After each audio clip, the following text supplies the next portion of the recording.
timo ikruok ne tuke mag Deaflympics ma ibiro bagi e boma ma Tokyo. Moko kuom jotugo mag Kenya obedo gi buok tok yudo ka nyingegi ogol oko e list mar jotugo kata doko ni gisebedo ka gitimo orako e alap ma Kasarani.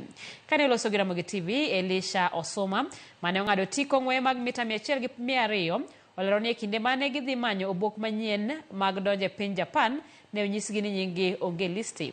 Ma ok obedo negi makare ka jotugo mane ok oyudo tiko e kinde manyo tiko to ne omi obokgi makamago.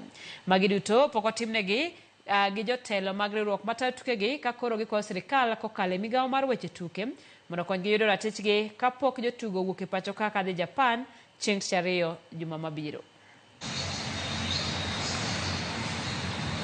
Yesterday we went for the visa at the Japan embassy.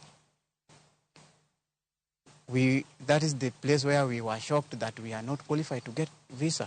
And you can see the person who you defeated during the national championship got his or her own visa and is going. What of us? What did we do wrong? It is not the first time, it is not the second time.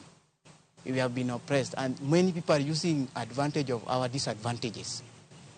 They take advantage of our disadvantages. Being a deaf person is not a curse to the community, but being a deaf person, you should not be happy this person is deaf. You want to make wealth on behalf of that person. How can you collect the passports of each and every person, and then when they go for visa, the passport you are given without visa?